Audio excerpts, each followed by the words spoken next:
Friend, success એકેડમીમાં આપ સૌનું સ્વાગત છે। આજે આપણે નાદારીના હિસાબોમાં દાખલા નંબર 23 વિશે માહિતી મેળવશું, જેમાં આપણને શ્રી ડાહ્યાબાઈ 30મી સપ્ટેમ્બર 2024ના રોજ નાદારના અરજીની દાખલ કરી છે, જેની આપણને ઇન્ફોર્મેશન આપેલી છે। 6 વર્ષ પહેલા એટલે કે 18 થી કરીને 24ની ગણતરી કરીએ તો 18 થી 19, 19 થી 20, 20 થી 21, 21 થી 22, 22 થી 23 ને 23 થી 24 એટલે 6 વર્ષ જ થાય છે। 6 વર્ષની મૂડી પણ આપેલી છે ને 6 વર્ષનો નફો પણ આપેલું છે, એટલે આમાં પણ આપણે કાચું સરવૈયું મેળવવાનું નથી। આમાં થોડુંક અટપટું એ દાખલો છે, કેમ કે આમાં જે આપણે ગીરો કરતા હતા ને એમાં અલગ અલગ ઉપર ગીરો આપેલા છે, જેમ કે શેર પર બી છે, સ્ટોક પર બી છે, કારખાના પર બી છે, 3 વસ્તુ પણ આપણને અલગ અલગ ગીરો આપેલા છે। ક્લિયર? ચલો સૌ પ્રથમ આપણે કરી નાખીએ શરૂઆત। દાખલા નંબર 23 શ્રી ડાહ્યાબાઈ। ચલો સૌ પ્રથમ શું આપેલું છે આપણને? લેણદાર। લેણદાર આપણે ક્યાં લખીએ છીએ? લિસ્ટ એ માં। લિસ્ટ એ બિન સલામત તમારે આખું લખવાનું રહેશે। લેણદાર કેટલાના છે? 75,000। ચલો સેકન્ડમાં છે દેવી હુંડી 5,000।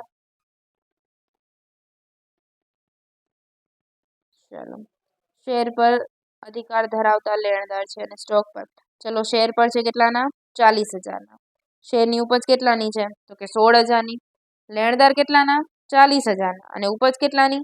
16,000ની છે। હવે 16,000ની છે એટલે કે પૂરેપૂરા તો આપણે ભરપાઈ દઈ જ નહીં શકીએ, કેમ કે છે 16,000 ને દેવાના છે 40,000, તો દઈ ના શકીએ, તો આ સંપૂર્ણમાં ના આવે, ક્યાં આવે? અપૂર્ણમાં આવે। ચલો લખાવી દઈએ, અહીંયા લખીશું લિસ્ટ બી સંપૂર્ણ અને અહીંયા લિસ્ટ સી અપૂર્ણ। ધ્યાન રાખવાની, ક્યારે સંપૂર્ણ આવે છે ને ક્યારે અપૂર્ણ। જો ભરપાઈ કરી શકો એમ હો તો સંપૂર્ણ અને ન કરી શકો એમ હો તો અપૂર્ણ। ચલો કેટલા છે? શેર શેર પર ગીરો કેટલાના છે? 40,000 માઇનસ ઉપજ। ઉપજ કેટલી છે શેર પર? 16,000।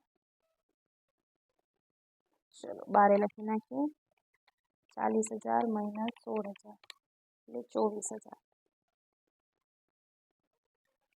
ચલો ત્યારબાદ સ્ટોક પર છે 15,000 અને સ્ટોક કેટલાનું છે આપણાને? 40,000। ઓહો, આપણા પાસે વધારે છે 40,000 અને દેવાના કેટલા છે? 15,000, તો સંપૂર્ણ દઈ જ શકો છો તમે, એટલે ક્યાં લખશું અને સંપૂર્ણમાં સ્ટોક ગીરો કેટલાનો છે? સ્ટોક ગીરો આપણો 15,000 અને માઇનસ ઉપજ, સ્ટોક પર ઉપજ કેટલાની છે? 40,000। ચલો 15,000 માઇનસ 40,000 કેટલા આવશે? 25,000 વધારો। ચલો નેક્સ્ટ, વટાવેલી હુંડી જવાબદારી 3,000 નકરામણીની સંભાવના છે। ચલો લખી નાખીએ, નકરામણી 3,000। ચલો એના પછી શું છે? કારખાના પર ગીરો છે 10,000 અને કારખાનાની ઉપજ કેટલાની છે? 11,000। છે કેટલાના?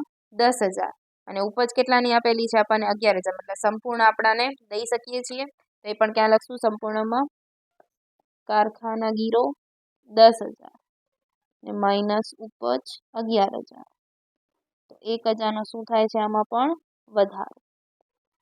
એટલે એક 25,000નો વધારો છે અને એક 1,000નો વધારો છે। ચલો નેક્સ્ટ, ભાડું, કર અને વીમો પ્રેફરન્શિયલ 3,000 ડાયરેક્ટ, ચલો કહી દીધું છે પ્રેફરન્શિયલ માટે। લિસ્ટ ડી પસંદગીના માં ભાડું 3,000।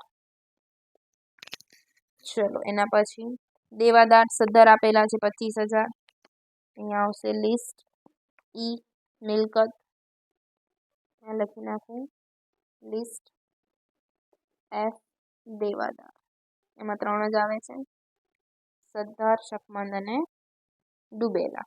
ચલો સદ્ધર કેટલા આપેલા છે? 25,000, તો બંનેમાં 25,000 લખી નાખીએ। શકમન અને ડુબત બંને સાથે જ આપેલા છે 10,000 અને 2,000. અહીંયા આવશે 10,000, અહીંયા આવશે 2,000. ચલો ત્યારબાદ શેર પર તો કરી નાખ્યું આપણે, સ્ટોક પર બી કરી નાખ્યું. બેંક 100 રૂપિયા. ચલો બેંક અહીંયા આવશે 100. ત્યારબાદ લેણી હુંડી જી આવશે, લિસ્ટ જી. લેણી હુંડી કેટલાની છે? લેણી હુંડી 1400. ચલો ત્યારબાદ કારખાનું જે પણ લોન હતી, યંત્રો 15,000 અને 12,000. યંત્રો 15,000, 12,000. ફર્નિચર પિક્ચર્સ 3,000 અને 1,500. પિક્ચર્સ 3,000 અને 1,500. ચલો ત્યારબાદ કોટેજીસ 6800 અને 3,000. કોટેજીસ 6800 અને 3,000. ચલો એના બાદ એક મૂડી આપેલી છે, આપણે ક્યાં લખી છે? તૂટમાં. ચલો લખી નાખીએ. અહીંયા પ્લસ વાળી આવે છે, અહીંયા માઇનસ વાળી. મૂડી કેટલાની આપેલી છે? 50,000. 6 વર્ષ દરમિયાન નફો પણ આપેલો છે 45,500.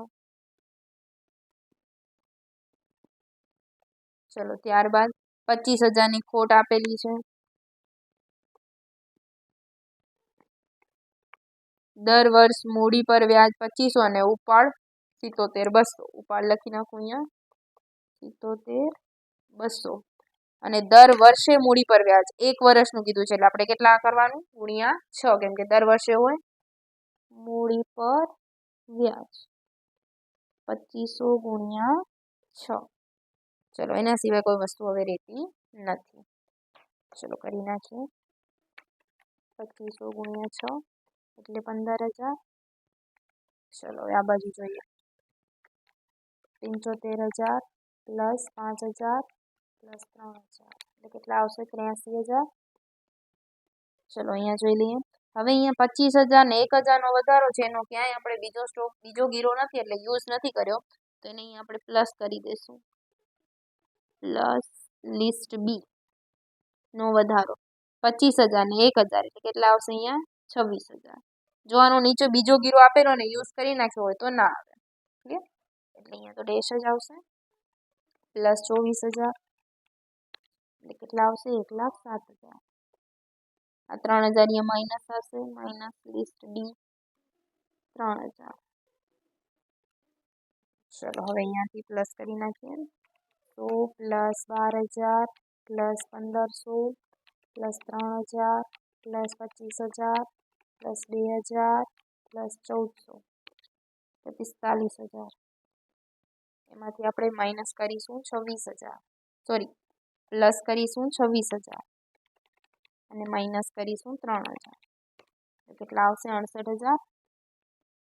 અને ટોટલ કેટલું છે આપણું? 1,07,000. તો બાકીનું હશે લિસ્ટ એચ તૂટ. કેટલું આવે છે? તો કે 39,000. ક્લિયર? આ શું મળી ગયું આપણને? તૂટ મળી ગયું. ચલો અહીંયા લખી નાખીએ પહેલા લિસ્ટ એચ ને જ ડાયરેક્ટ. List H તૂટ 39,000. ચલો લેણદાર આપણે લખતા નથી, દેવી હુંડી પણ ના આવે. નકરામણી લખી નાખી 3,000. નકરામણી 3,000. ચલો ત્યારબાદ સ્ટોક છે. સ્ટોકનું જોઈ લઈએ આપણને કેટલી ઉપજ છે, કે આપણને નફો થાય છે કે ખોટ. ચલો સ્ટોક છે 60,000ના અને વેચીએ છીએ 40,000ના, તો 20,000ની શું થાય છે? ખોટ થાય છે. ચલો અહીંયા લખી નાખીએ સ્ટોક 20,000. ચલો ત્યારબાદ કોણ હતું આપણું સ્ટોક પછી? કારખાના. ચલો કારખાનામાં જોઈ લઈએ. 20,000 હતા અને ઉપજ આવેલ છે 11,000, એટલે એના પણ ખોટ છે. કારખાના 9,000. ચલો ત્યારબાદ કોણ છે આપણી પાસે? શેર. ચલો શેરનું જોઈ લઈએ. 15,000 અને ઉપજાવેલ છે 16,000, એટલે 1,000નો વધારો થાય છે. ચલો શેર 1,000. ત્યારબાદ છે લિસ્ટ ડી. આપણે પસંદગી તો લખતા નથી. ચલો હવે અહીંયા જોઈ લઈએ બેંક. બેંક તો પૂરેપૂરું જ છે. યંત્ર 15,000માંથી 12,000 થઈ જાય છે, એટલે 3,000 ખોટ. ત્યારબાદ ફર્નિચર ફિક્ચર છે 3000 માંથી 1500 એટલે એ પણ એમાં જ આવશે 1500 કોટેજીસ કેટલા આવે છે 3800 સદ્ધર તો ડાયરેક્ટ જ થઈ જાય છે શકમન ગાલખાટ કેટલાની આવે છે 8000 ત્યારબાદ લેણી હુંડી તો કમ્પ્લીટ છે લિસ્ટ જ આપણે લખી નાખીએ ચલો બંને સાઈડ ટોટલ કરીને ચેક કરી લઈએ ના પછીના લેક્ચરમાં આપણે જેમાં કાચું સરવૈયું બનાવવાનું આવે એ રીતનો દાખલો ગણીશું ચલો બીજી સાઈડ જોઈએ